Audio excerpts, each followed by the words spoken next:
Hello प्यारे बच्चों, I hope आप सभी अच्छे होंगे। तो रिवीजन सीरीज़ में सबसे पहले फिज़िक्स का मोशन चैप्टर, जो कि पहला ही चैप्टर है, इसको हम पढ़ने वाले हैं आज। और बहुत मज़ेदार चैप्टर है, क्लास 11th में भी इसका यूज़ है, इसलिए ध्यान से आप इसको पढ़िएगा। और बहुत जल्दी से चैप्टर हम कवर भी करेंगे, ठीक है। लेकिन इसके साथ साथ कुछ चीज़ें आपको बताना चाहूँगा वीडियो से पहले। टेलीग्राम का जो लिंक है वो डिस्क्रिप्शन में दिया है, फटाफट से आप उसको ज्वाइन कर लीजिए, क्योंकि वहीं पर आपको नोट्स और पीडीएफ मिलेंगे। And second thing is just subscribe the channel to get the latest notifications of the videos that are coming, क्योंकि पूरा ही जो सिलेबस है वो कंप्लीट होने वाला है, तो उसकी नोटिफिकेशन जो है वो आपको इसी से मिलने वाली है। आगे बढ़ते हैं। तो देखिए, मोशन चैप्टर की हम स्टार्टिंग कर रहे हैं। जो टॉपिक्स हैं वो आपके सामने ये हैं, आप स्क्रीनशॉट ले सकते हैं इसका। यहाँ पर हैं कौन कौन से टॉपिक्स हम पढ़ने वाले हैं, ठीक। आगे चलते हैं। तो चैप्टर स्टार्ट कर रहे हैं हम। तो देखिए, सबसे पहले हम पढ़ रहे हैं फिज़िक्स। तो फिज़िक्स की भी जानकारी होनी चाहिए कि फ़िज़िक्स क्या होता है। तो फिज़िक्स साइंस की ही ब्रांच है, जिसमें हम जितने भी नेचर के लॉज हैं इनके बारे में पढ़ते हैं, या नेचुरल फेनोमेना ये सब पढ़ते हैं। आसमान नीला क्यों है, रेनबो में जो 7 कलर हैं यही क्यों बनते हैं, तारे क्यों टिमटिमाते हैं भाई, है ना। और पानी गीला गीला क्यों फील होता है, ये सारी चीज़ें जो हैं ये फिज़िक्स में ही आप पढ़ने वाले हैं। एक्चुअली नेचर की जितनी भी चीज़ें हैं ना, वो सब फिज़िक्स में ही पढ़ते हैं। तो फिज़िक्स की जब भी डेफिनेशन की बात होगी तो आप बता सकते हैं कि it is a branch of science in which we study about the laws of nature. ठीक, ये बात हो गई। अब बात करते हैं जो आपका मेन चैप्टर है, दैट इज़ मोशन, इसके बारे में। तो देखो, मोशन को आप पिछली क्लासेस में पढ़ते आए हो कि मोशन क्या होता है। कि जब भी कोई बॉडी मूव करती है तो हम बोलते हैं कि भाई ये मोशन में है। मोशन मतलब मूव कर रही है, एक जगह से दूसरी जगह जा रही है, मूव हो रही है। और जितनी भी लिविंग थिंग्स होती हैं वो तो सब भाई मूव करती हैं। पेड़ पौधे नहीं मूव करते, ठीक। सीरियसली नहीं होना है, ध्यान से सुनना है। तो इस मोशन को फिज़िक्स की भाषा में अच्छे से समझते हैं, क्योंकि कंसेप्ट इसमें दो हैं। हमको ये भी समझना है कि भाई रेस्ट, कोई ऑब्जेक्ट रेस्ट में है तो कैसे बताएंगे, कोई ऑब्जेक्ट मोशन में है तो कैसे बताएंगे। अच्छा, एक टर्म है जो बार बार हम बोलने वाले हैं, ठीक है, बॉडी या ऑब्जेक्ट, ये बोलेंगे। तो वो फिज़िक्स के अंदर बॉडी ऑब्जेक्ट उस चीज़ को बोलते हैं जिसे आप देख सकते हो, छू सकते हो, टच कर सकते हो, फील कर सकते हो। सभी चीज़ें क्या है, ऑब्जेक्ट हैं या बॉडी हैं, उसी के रिलेशन में ही किसी कंटेक्स्ट या किसी चीज़ को हम डिफाइन करके बताते हैं। तो देखो, रेस्ट और मोशन ये दो चीज़ें हम समझेंगे। एक छोटा सा एग्जाम्पल लेते हैं, उससे आसानी से चीज़ें हमको समझ आ जाएंगी। कि सपोज़ यहाँ पर है एक ट्री, ये है एक पेड़, ठीक है। यहाँ पर हैं चिंटू भैया, ये, और ये अपने पापा के साथ यहाँ खड़े हुए हैं, ठीक है। ये इनके पापा हैं भाई, यहाँ खड़े हैं। एलियन जैसी शक्ल है, लेकिन आपको तो कंसेप्ट समझना है ना। और ये देख रहे हैं भाई कि यहाँ पर एक कार भी खड़ी हुई है। ये एक कार है जो यहाँ खड़ी हुई है। कैसी कार है सर? तो फिलहाल समझने वाली कार है ये, असली वाली कार नहीं है, कार है, ठीक है। कंसेप्ट समझना है आपको, डिज़ाइन नहीं देखनी है, डिज़ाइन पे मत जाइए। तो ये जो कार है, अब ये जो चिंटू भाई साहब हैं ये इस कार को देख रहे हैं और टकटकी बांध के देखे जा रहे हैं। वो देखते जा रहे हैं कि जैसे जैसे टाइम बढ़ रहा है ना, टाइम पहले 0 सेकंड था, खड़े हुए हैं, फिर टाइम और ज़्यादा हो गया, मान लो 0 सेकंड से टाइम 5 सेकंड हो गया, लेकिन कार यहीं के यहीं है। कार ना थोड़ा सा इधर हिली, ना कार उधर हिली। कार ने अपनी पोजीशन में कोई चेंज लेकर के नहीं आया। पहले भी कार यहीं थी, बाद में भी यहीं, यानी कि पहले भी कार इस पेड़ से पीछे ही खड़ी थी, और अब 5 सेकंड बाद भी कार पेड़ के पीछे ही खड़ी है, और वहीं खड़ी है जहाँ खड़ी थी। तो देखो, कार की पोजीशन में कोई चेंज नहीं आया, जब टाइम जैसे जैसे बढ़ा उसके हिसाब से। अच्छा, ये कार ने पोजीशन नहीं बदली, ये उसने कैसे पता किया? तो देखो, पेड़ से दूरी देखी उसने कि पेड़ से जो दूरी है वो बदल नहीं रही, पेड़ से जो दूरी है वो बदल नहीं रही, इसीलिए कार कोई मूवमेंट नहीं कर रही। ये तो था हो गया केस 1, जब कार कोई मूवमेंट कर ही नहीं रही। ठीक, अब एक और केस सिनेरियो ले लो कि यहाँ पर चोर चले आए, गाड़ी में बैठा और उन्होंने गाड़ी को अनलॉक कर लिया और चल दी लेकर के। अब ये जो चिंटू यहाँ खड़े थे, इन्होंने देखा कि भाई ये कार धीरे धीरे कैसे आगे बढ़ रही है, ये उन्होंने कैसे पता लगाया, ये उन्होंने पता लगाया कि जो पेड़ के पास आ गई। अब ये पेड़ से थोड़ी आगे निकल गई कार। ठीक है, तो कार की जो पोजीशन है वो अब क्या हो रही है, चेंज हो रही है बार बार। पहले यहाँ थी, फिर यहाँ आ गई, फिर यहाँ आ गई। तब फिर चिंटू ने चिल्लाया अपने पापा को कि कार लेके कोई जा रहा है। तब पापा जी का ध्यान गया कि हाँ भाई वास्तव में कोई कार लेके जा रहा है। तो पता कैसे लगा कि कार की जो पोजीशन थी वो चेंज हो रही थी, जैसे जैसे टाइम बढ़ रहा था वैसे वैसे कार की पोजीशन चेंज हो रही थी। और पोजीशन चेंज का पता कैसे लगा, इस पेड़ की मदद से। पहले इस पेड़ के पीछे थी, धीरे धीरे पेड़ के आगे आ गई। तो यहाँ ये जो पेड़ है ना, ये एक फिक्स्ड पॉइंट है, पेड़ मूव थोड़ी कर रहा है भाई, पेड़ मूवमेंट नहीं कर रहा, पेड़ एक फिक्स्ड पॉइंट मानते हैं। ठीक है, या रेफरेंस पॉइंट मान लो, आप इसको रेफरेंस भी बोल सकते हो। और कार जो है इसकी पोजीशन में चेंज आ रहा है जैसे जैसे टाइम बढ़ रहा है। ठीक, तो ये सेकंड केस हो गया कब, जब कार मूव कर रही थी। केस पहला कब था, जब कार मूव नहीं कर रही थी, नॉट मूविंग। तो जब भी कोई ऑब्जेक्ट मूव नहीं करती तब हम बोलते हैं कि वो रेस्ट में है, और जब भी कोई ऑब्जेक्ट मूव करती है तो हम बोलते हैं मोशन में। ये तो छोटी सी डेफिनेशन होगी, शॉर्ट में होगी, लेकिन प्रॉपरली आप कैसे बताओगे। प्रॉपरली आप कहेंगे कि जब भी किसी ऑब्जेक्ट की पोजीशन में कोई बदलाव न आए, टाइम बढ़ रहा है लेकिन पोजीशन में कोई भी चेंज नहीं आ रहा, there is no change in the position of any object with respect to a fixed point. ये एक फिक्स्ड पॉइंट है, इसके रिस्पेक्ट में इसकी पोजीशन में कोई बदलाव नहीं आ रहा, तो हम बोलेंगे कि ऑब्जेक्ट रेस्ट में है। और अगर किसी ऑब्जेक्ट की पोजीशन में चेंज आए with respect to a fixed point तो वो मोशन में है। ठीक है, जब टाइम का भी रिलेशन रहता है, जैसे जैसे टाइम बढ़ेगा तभी तो पोजीशन चेंज हो रही होगी भाई। तो ये चीज़ हमने दो चीज़ समझ ली कि रेस्ट क्या है, मोशन क्या है। रेस्ट वो है जब ऑब्जेक्ट का क्या, पोजीशन में कोई चेंज ना हो। मोशन क्या है, जब पोजीशन में चेंज हो with respect to a fixed point. दो चीज़ें फटाफट से आपने सीख ली। तो हमने देखा a body set to be rest if it does not change its position with respect to a fixed point in its surrounding. अब ये चीज़ डिस्कस की हमने। और मोशन में कब बोलते हैं, कि जब किसी ऑब्जेक्ट की पोजीशन चेंज हो with respect to a fixed point. ठीक, दो चीज़ें फटाफट हो गई। इसके बाद आते हैं डिस्टेंस और डिस्प्लेसमेंट पर। अच्छा, इससे पहले कुछ चीज़ें आपको बता दें कि देखो क्वांटिटीज़ जो हैं इनको दो कैटेगरी में बांट लेते हैं। क्वांटिटीज़ जो है ना, ये दो तरह की होती हैं। एक होती है भाई फंडामेंटल क्वांटिटीज़, और एक होती हैं डराइव्ड क्वांटिटीज़। तो फंडामेंटल क्या है, फंडामेंटल वो हैं जिनकी मदद से और चीज़ें बनने वाली हैं। ठीक है, बेसिक हैं ये, जैसे जैसे मास हो गया, जैसे जैसे लेंथ हो गई या डिस्टेंस हो गया।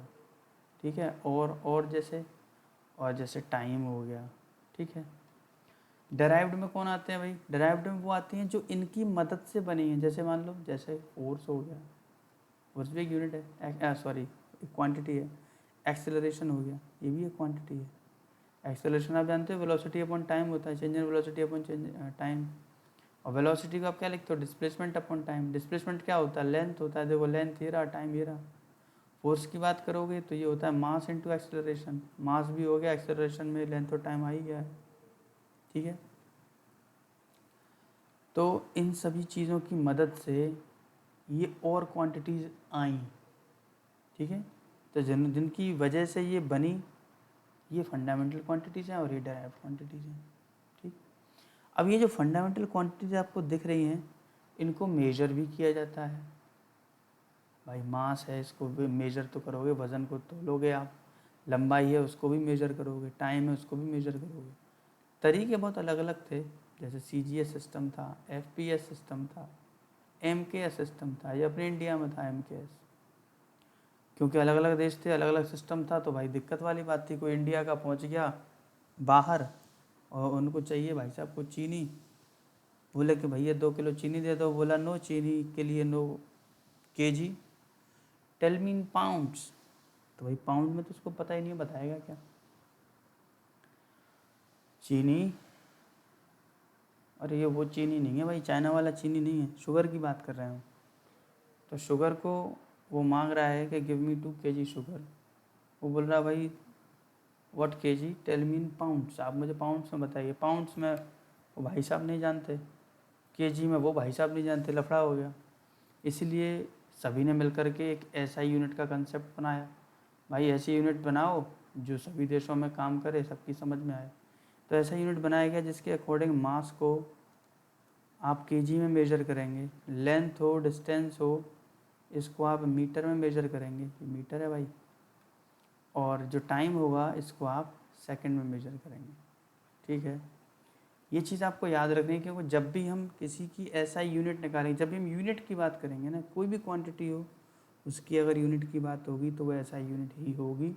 और एसआई यूनिट में मास होगा केजी में, लेंथ होगी मीटर में, टाइम होगा सेकंड में। ठीक है, चलो ये चीज़ तो हो गई। अब इसके बाद देखिए कि ये स्केलर और वेक्टर का क्या लफड़ा है। तो क्वांटिटीज़ को फंडामेंटल और डेराइव्ड में तो हमने डिवाइड कर ही लिया था, लेकिन यहाँ पर एक और भी कैटेगराइजेशन हुआ, वो हुआ मैग्नीट्यूड और डायरेक्शन, यानी कि डायरेक्शन के बेस पर।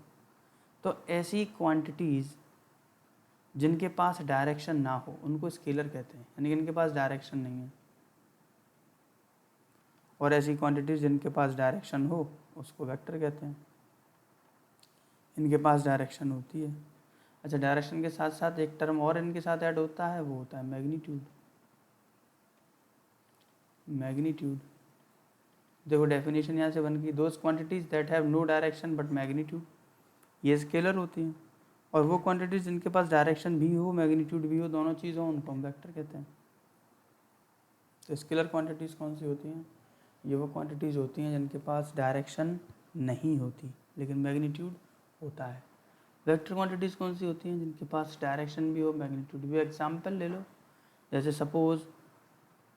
सपोज़ आपने अपने दोस्त से शर्त लगाई कि भाई तुम इस चौराहे पर खड़े हो जाओ, वो आकर के खड़ा हो गया, बोला शर्त ये है कि तुम्हें 5 किलोमीटर पूरे करने हैं और 5 किलोमीटर आप पूरे करेंगे तो पार्टी मेरी तरफ से। आपके दोस्त की बात हो रही, मेरी बात नहीं हो रही। तो इतना कह के उसने फ़ोन काट दिया।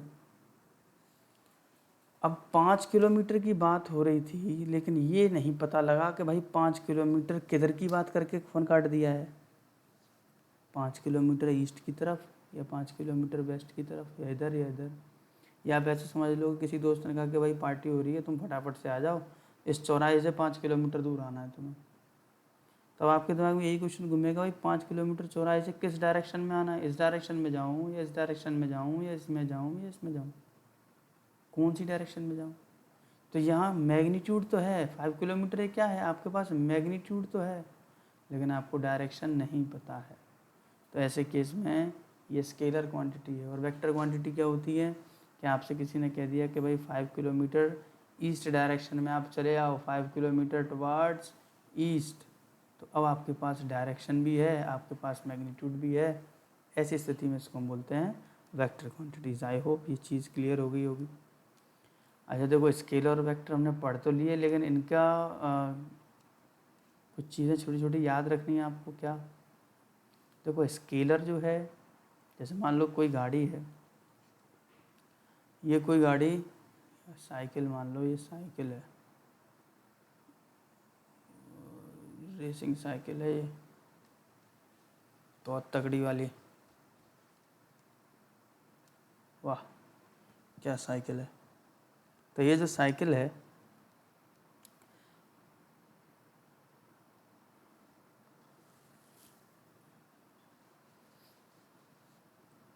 अगर ये साइकिल डिस्टेंस ट्रेवल कर रही है, मान लो ये साइकिल पहले यहाँ खड़ी थी, यहाँ से आप यहाँ ले आए, ये साइकिल अब यहाँ आ गई। आप कहोगे सर जी आते आते जूम कैसे हो गई इतनी बड़ी? एग्जैक्टली सेम तो नहीं बन सकती ना कोई चीज़। चलो तो ऐसी स्थिति में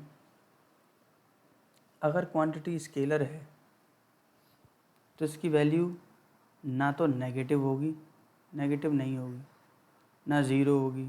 अगर इसने मूवमेंट किया है तो ना इसकी वैल्यू ज़ीरो होगी ना ही ये नेगेटिव होगी।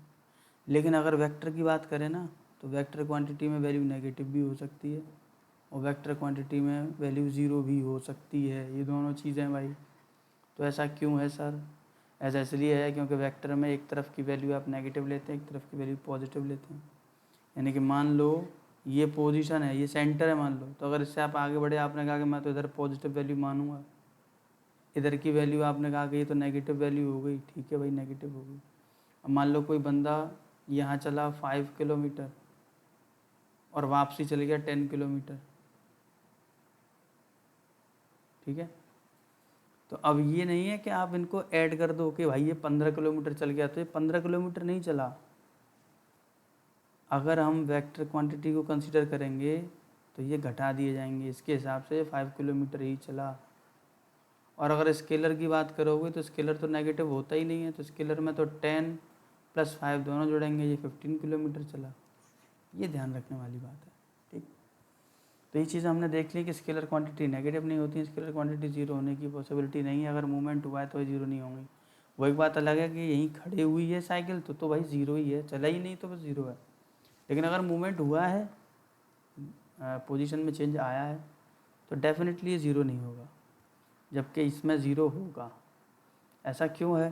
क्योंकि वेक्टर क्वांटिटीज़ में इनिशियल और फाइनल पॉइंट अगर ऑब्जेक्ट किसी के सेम हो जाते हैं, स्पेशली अगर मैं डिस्प्लेसमेंट की बात करूं, जो कि अगला टॉपिक है, ऐसी स्थिति में जो वैल्यूज़ है ना वो ज़ीरो हो जाती हैं। अभी देखेंगे चलो आगे।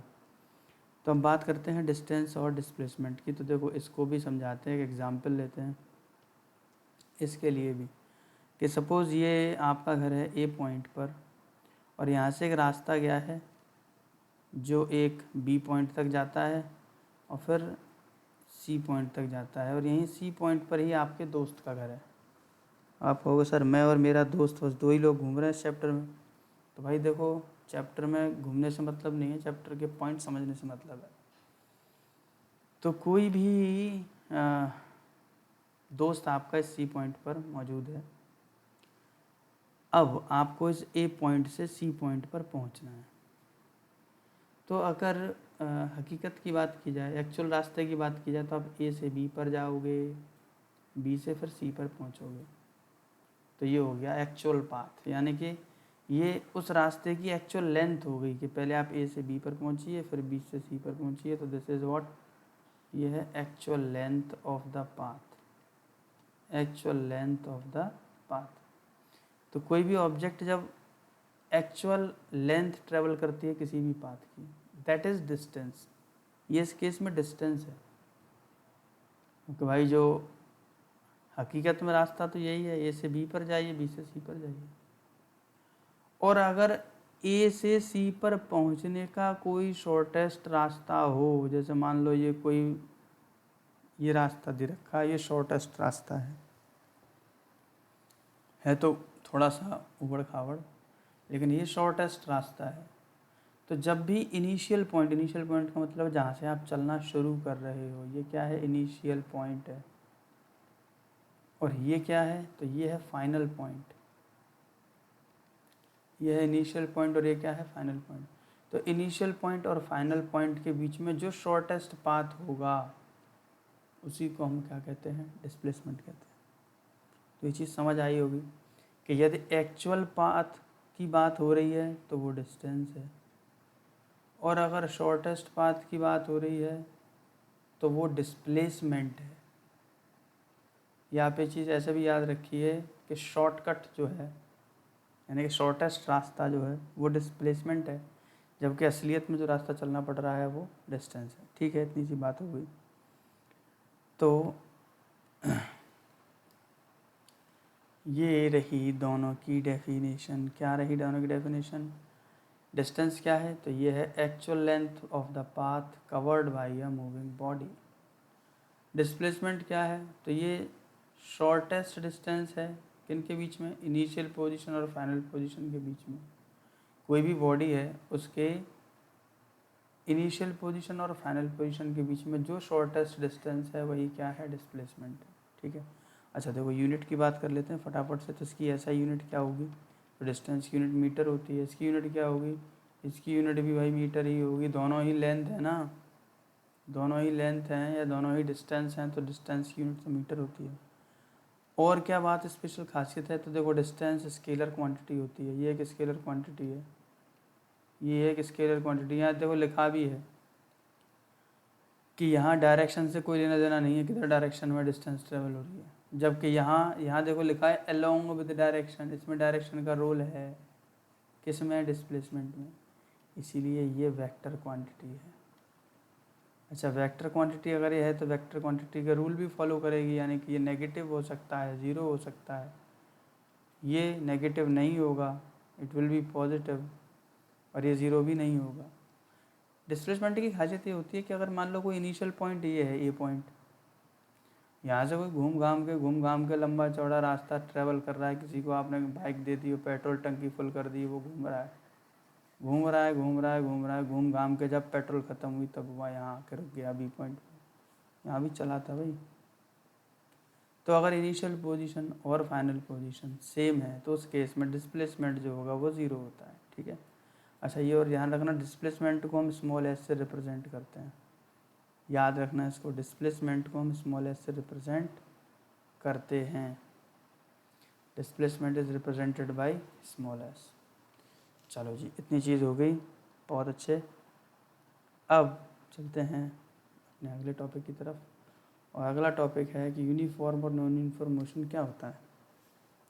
तो देखो यूनिफॉर्म मोशन क्या होता है, जब भी कोई object equal interval of time में इक्वल डिस्टेंस ट्रैवल करे, यानी कि मान लो हर 2 सेकंड में 2 मीटर, अगले 2 सेकंड में फिर 2 मीटर, अगले 2 सेकंड में फिर 2 मीटर, यानी कि हर 2 सेकंड में वो कोई से भी 2 सेकंड आप ले लो, उनमें वो 2 मीटर की दूरी तय कर रहा है।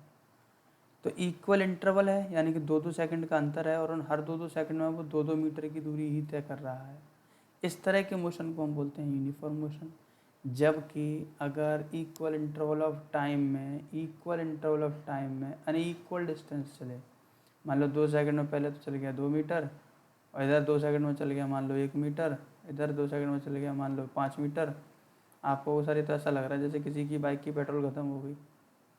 हाँ भाई ऐसा ही केस है कि एकदम से झटके लेके 5 मीटर पहुँच गया, फिर 1 मीटर ही रह गया, फिर 2 मीटर रह गया। ठीक है, कोई दिक्कत नहीं है।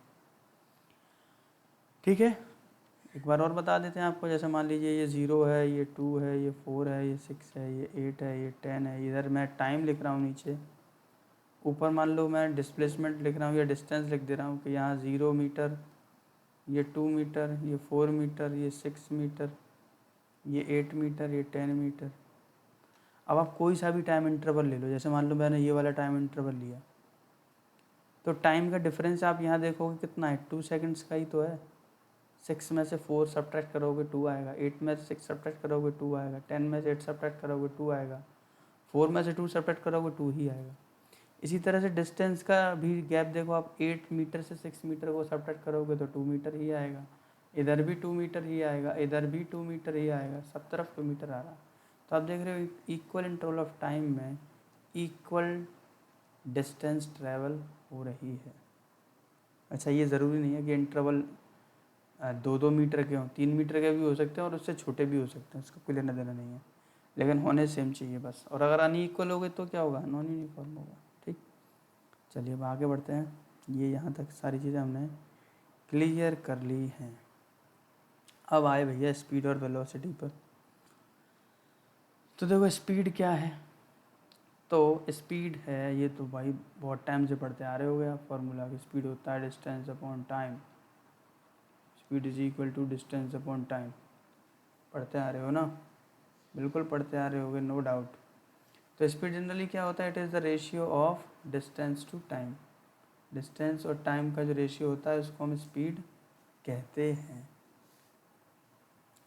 या फिर ऐसा भी कह सकते हैं कि speed is what, this is the distance travelled by it per unit time. Per unit time मतलब ये अपॉन टाइम जो लिखा है ना, इसको हम पर यूनिट टाइम ही बोलते हैं। ठीक है, चलो इतनी बात हो गई। अगर इसकी यूनिट की बात की जाए तो वो भी ऐसा यूनिट की बात हो रही है। तो देखो मैंने आपको बताया था डिस्टेंस की ऐसा यूनिट क्या होती है, मीटर। टाइम की ऐसा यूनिट क्या होती है, तो वो होती है सेकंड, मीटर पर सेकंड। ये हो गया ना, यूनिट हो गई मीटर पर सेकंड। अच्छा ये कैसी क्वांटिटी है, तो ये भी एक स्केलर क्वांटिटी है। स्केलर क्वांटिटी क्यों है, क्योंकि भाई डिस्टेंस आ गया इसमें। ठीक, ये बात हो गई यहाँ तक।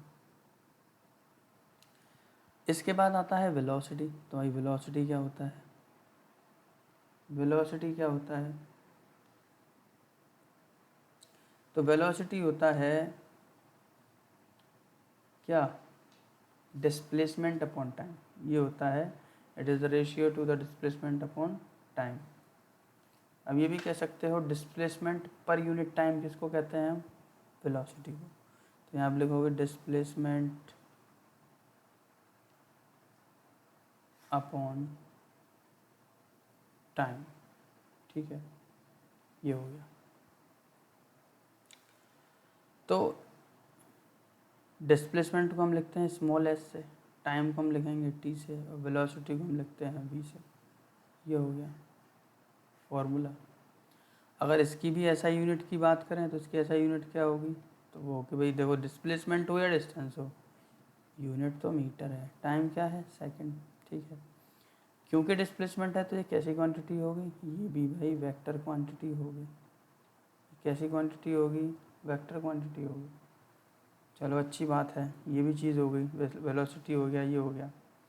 अब यहाँ एक और छोटी सी चीज़ समझते हैं। स्पीड के साथ कई सारी चीज़ें जुड़ गई, जैसे एक जुड़ गया कि भाई बताओ यूनिफॉर्म स्पीड क्या होती है। तो अगर कोई ऑब्जेक्ट इक्वल डिस्टेंस ट्रेवल करे इक्वल इंटरवल ऑफ टाइम में, तो वो यूनिफॉर्म स्पीड है भाई, यूनिफॉर्म मोशन यूनिफॉर्म स्पीड हो गया। नॉन यूनिफॉर्म में क्या आएगा, ये जो वर्ड है ना यूनिफॉर्म और नॉन यूनिफॉर्म का ध्यान रखना। यूनिफॉर्म में इक्वल इंटरवल ऑफ टाइम में इक्वल चीज़ होनी चाहिए, जैसे स्पीड है तो डिस्टेंस इक्वल ट्रैवल होनी चाहिए। ठीक है, वेलोसिटी है तो वेलोसिटी इस तरह से। अच्छा इसके बाद एक चीज़ है इसमें आता है एवरेज स्पीड। क्या होता है, ये क्या चीज़ है, तो एवरेज स्पीड जनरली होता है total distance travelled, total distance travelled over total time taken, total time taken. ठीक है, तो एवरेज स्पीड क्या होता है, ये टोटल डिस्टेंस टोटल टाइम क्या लिख दिया सर। देखो एवरेज स्पीड की बात कहाँ आती है, ये ज़रूरी नहीं है कि आपने घर से साइकिल चलाना या बाइक चलाना स्टार्ट किया तो सपोज़ 50 किलोमीटर पर आवर है तो आपने बिल्कुल उसको कम किया ही नहीं, 50 से 50 पे चलाते रहे। भाई हो सकता है कहीं जाम लग जाए, हो सकता है कोई भी सिचुएशन हो, ख़राब रोड हो तो स्पीड स्लो हो जाए। तो ये ज़रूरी नहीं होता कि एग्जैक्टली वही स्पीड बनी रहे, कभी कम हो जाती है स्पीड, कभी ज़्यादा हो जाती है स्पीड।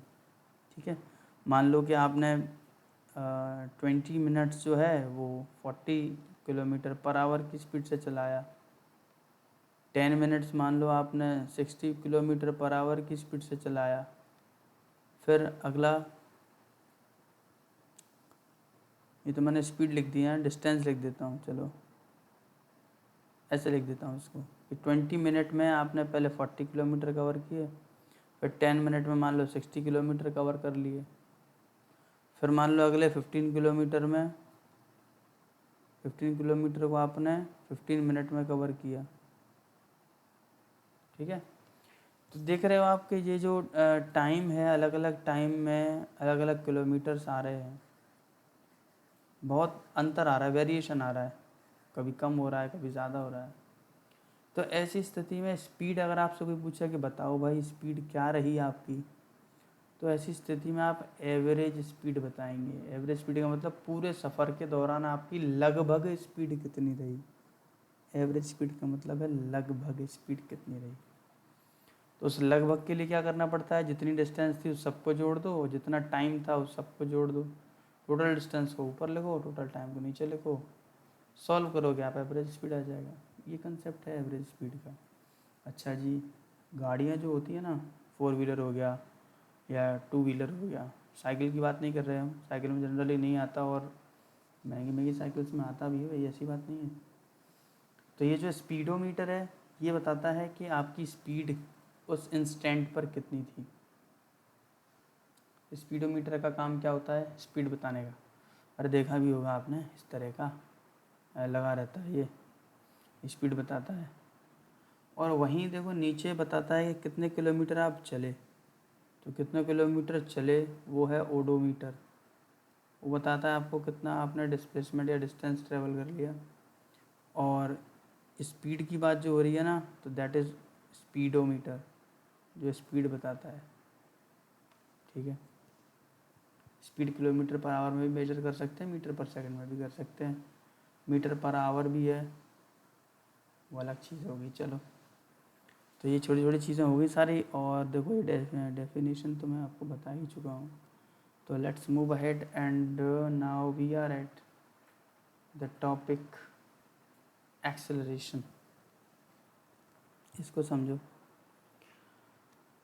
एक्सेलरेशन क्या होता है।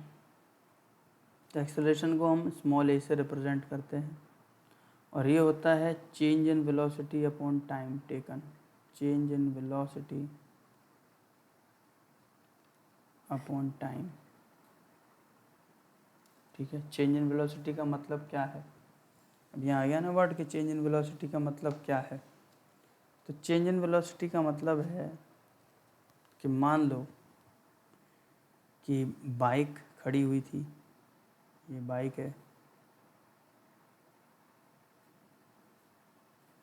बाइक बनाने में भाई ज़्यादा टाइम नहीं लगाएंगे हम, क्योंकि बाइक बनाना मेन काम नहीं है, मेन काम है क्वेश्चन समझना। ठीक, और ये जो बाइक है बिल्कुल खड़ी हुई थी, खड़ी है तो इसकी स्पीड कितनी होगी? 0 होगी भाई। और फिर आप उस गाड़ी पर बैठे या बाइक पर बैठे और आपने क्या किया, उसको एक्सीलरेट किया, उसको चलाना स्टार्ट किया।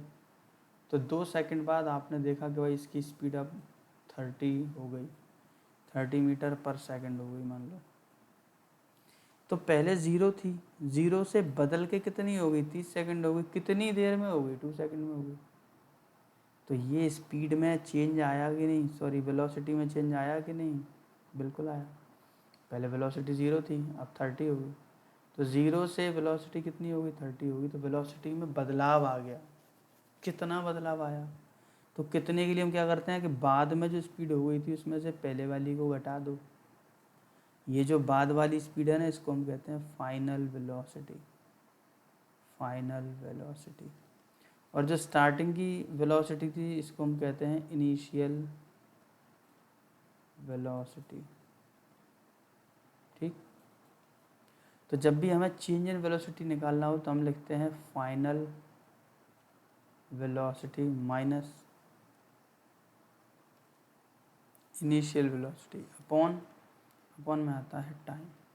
अच्छा, फाइनल वेलोसिटी को हम स्मॉल वी से लिखते हैं, इनिशियल वेलोसिटी को हम स्मॉल यू से लिखते हैं। तो ये हो गया V minus U upon T. अब आप इसकी यूनिट भी लिख सकते हो। तो देखो ऐसा यूनिट क्या होगी इसकी, बताओ जल्दी से फटाफट। तो देखो वेलोसिटी की यूनिट आपने अभी पीछे पढ़ी थी, क्या थी? दैट वाज मीटर पर सेकंड। और टाइम की यूनिट क्या है? वो सेकंड है। ये अपॉन 1 है, ज़रा मल्टीप्लाई करो इनका आपस में। तो ये हो गया metre upon second into second, यानी कि मीटर अपॉन सेकंड स्क्वायर। तो इसकी यूनिट हो गई मीटर पर सेकंड स्क्वायर। अच्छा, एक्सेलरेशन है, इसमें वेलोसिटी भी है, तो ये भी एक वेक्टर क्वांटिटी है। It is a vector quantity. चलो जी, ये बात हो गई। अब क्या रिटार्डेशन क्या है? तो retardation is nothing but it is the opposite of acceleration, यानी कि आप ये कह सकते हैं कि इट इज़ नेगेटिव एक्सेलरेशन। अब इसके बारे में आपको भी बताते हैं हम। देखो, मान लो बाइक रेस्ट में खड़ी थी, बिल्कुल बाइक रेस्ट में खड़ी थी, ये बाइक बिल्कुल रेस्ट में खड़ी थी और आपने इसको अब चलाना स्टार्ट कर दिया। तो जब आपने इसको चलाना स्टार्ट किया तो इसकी स्पीड बढ़ाओगे, आप एक्सीलरेट करोगे, यानी कि 0 से 10 हो गई स्पीड, फिर 20 हो गई, फिर 30 हो गई। तो यहाँ आप कोई भी इंस्टेंट पर चेंज निकालोगे तो वो पॉजिटिव ही आएगा। निकाल के देखो, जैसे यहाँ पर देखोगे आप तो बाद वाले में से पहले वाले को घटाओ, 10 माइनस 0 प्लस का 10 आएगा। 20 में से 10 घटाओ तब भी प्लस का 10 आएगा। 30 में से 20 घटाओ तब भी प्लस का 10 आएगा। तो यहाँ आप ध्यान से देखोगे तो चेंज इन वेलोसिटी जो है वो पॉजिटिव है। पॉजिटिव का मतलब वेलोसिटी बढ़ रही है, यूँ वेलोसिटी बढ़ती जा रही है। अगर वेलोसिटी बढ़ती जा रही है इस तरह से यूँ लगातार, तो इसको हम बोलते हैं एक्सेलरेशन, यानी कि ये वैल्यू जो है ये पॉजिटिव है। ठीक। रिटार्डेशन क्या है कि अचानक से इस बाइक के सामने कोई जानवर आ गया और आपने ब्रेक लगाया, तो स्पीड अब क्या होगी, अब कम होगी, 30 से 20, 20 से 10, 10 से 0। और यहाँ अब आप ध्यान से देखो, 20 में से 30 को घटाओगे, बाद वाले में से पहले वाले को घटाओगे, नेगेटिव वैल्यू। 10 में से 20 को घटाओगे, फिर से नेगेटिव वैल्यू। 0 में से 10 को घटाओगे, फिर से नेगेटिव वैल्यू। तो ये एक्सेलरेशन जो निकल के आएगा यहाँ पर, ये नेगेटिव निकल के आएगा। तो नेगेटिव एक्सेलरेशन ही क्या कहलाता है, रिटार्डेशन कहलाता है। बाकी यूनिट सब चीज़ें सेम है। ठीक। तो ये कंसेप्ट हो गया एक्सेलरेशन का, और उम्मीद करते हैं अच्छे से समझ में आया होगा आपके। ठीक है, तो वही चीज़ें लिखी हुई, rate of change of velocity with time and negative acceleration is retardation. अब देखो भाई इम्पोर्टेंट चीज़ आ गई, दैट इज़ द ग्राफ। ये भी इम्पोर्टेंट चीज़ है, ग्राफ जो है। तो ग्राफ के बारे में समझ लेते हैं अच्छे से।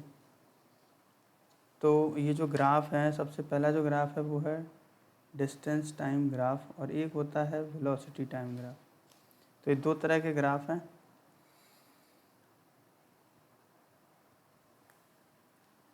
अच्छा, ये जो ग्राफ है आपके सामने दो, तो इन ग्राफ में टाइम को हम लिखते हैं एक्स एक्सिस की तरफ, यानी कि यहाँ हम लिखेंगे टाइम। और क्योंकि डिस्प्लेसमेंट टाइम ग्राफ है तो यहाँ लिखेंगे हम डिस्प्लेसमेंट इधर। ठीक है। अब अलग अलग चीज़ें यहाँ पर होने वाली हैं। जैसे सपोज़ हम बात कर रहे हैं कि मान लो कोई ऑब्जेक्ट रेस्ट में है,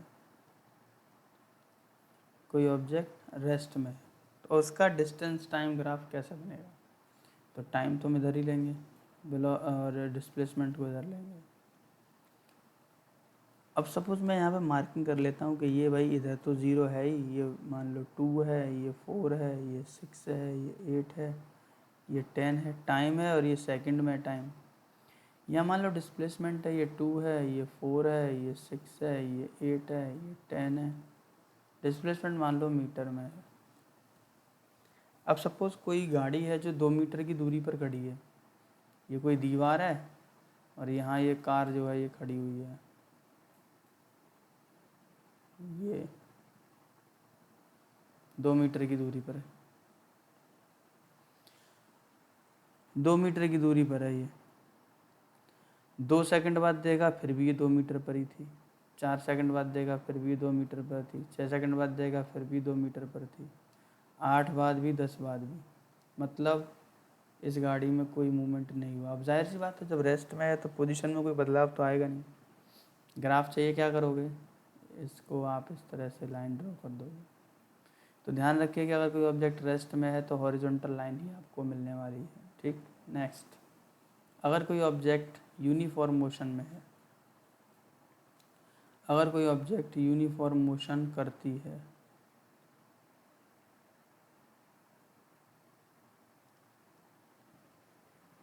ठीक है,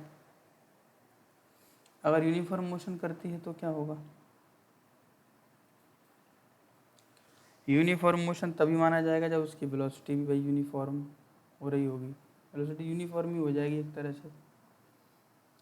तो डिस्टेंस टाइम ग्राफ में अगर कोई ऑब्जेक्ट यूनिफॉर्म मोशन कर रही है तो ऐसी स्थिति में उसकी वेलोसिटी भी यूनिफॉर्म हो जाएगी, यानी कि यूनिफॉर्म वेलोसिटी से मूवमेंट कैसा होगा। तो देखिए यूनिफॉर्म वेलोसिटी से मूवमेंट कैसा होगा, यूनिफॉर्म वेलोसिटी लिख देते हैं खाली। मान लो यहाँ है टाइम t और यहाँ है डिस्प्लेसमेंट s। यह है 0, दिस इज 2, 4, 6, 8, 10, ठीक। और यहाँ है 2, 4, 6, 8, 10।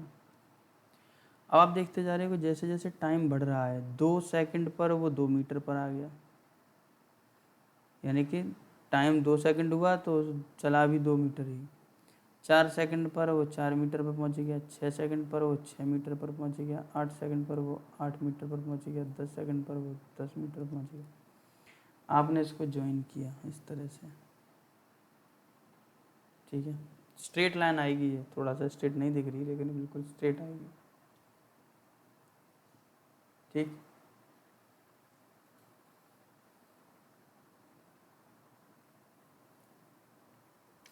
तो अगर कोई ऑब्जेक्ट यूनिफॉर्म वेलोसिटी से मूव कर रहा है तो ऐसी स्थिति में ग्राफ कैसा आएगा, बिल्कुल स्ट्रेट लाइन आएगा। और अगर कोई ऑब्जेक्ट नॉन यूनिफॉर्म वेलोसिटी से मूव कर रहा है तो उसका जो ग्राफ है वो कर्व आता है।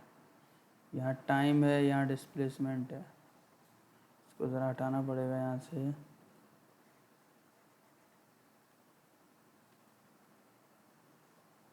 जैसे सपोज 2 है, 4 है, 6 है, 8 है, 10 है।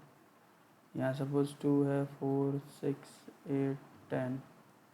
सपोज 2 सेकंड पर ये चल गया, मान लो 1 ही यूनिट चला मीटर में, मान लो अगली 2 सेकंड के बाद ये मान लो यहाँ पहुँच गया,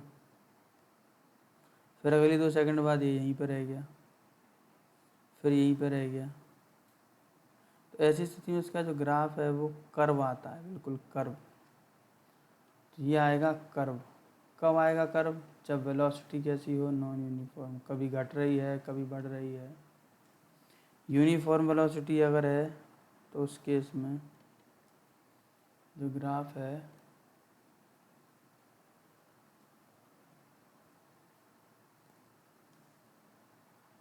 वो स्ट्रेट लाइन आएगा, ये ध्यान रखना है। अब इसके बाद इसमें 2 इम्पोर्टेंट चीज़ें और हैं। क्या? अच्छा देखो, अगर मैं यहाँ से स्ट्रेट लाइन यहाँ ड्रॉ करता हूँ, ये मैंने स्ट्रेट लाइन ड्रॉ कर दी, तो आपसे क्वेश्चन पूछ सकता है कि ये बताओ इसका स्लोप किस चीज़ को रिप्रेजेंट करेगा। यानी क्वेश्चन आएगा what does the slope of distance time graph represent. तो पहले तो समझिए स्लोप क्या होता है। तो स्लोप होता है Y intercept over X intercept.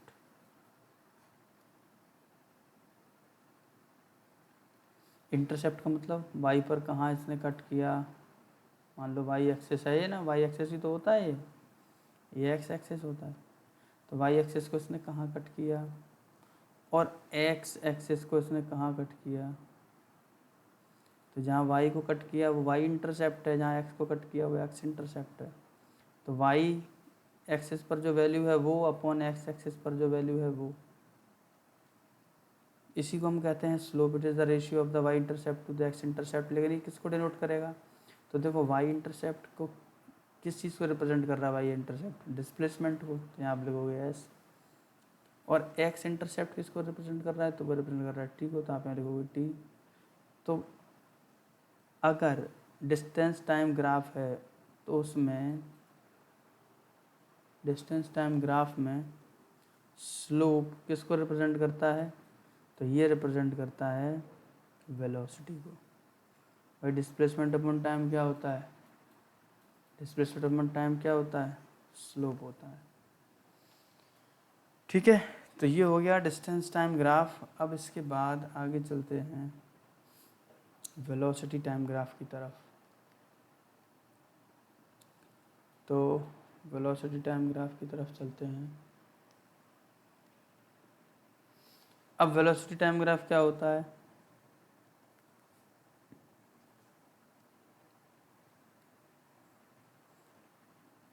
तो यहाँ है वेलोसिटी वाई एक्सिस पर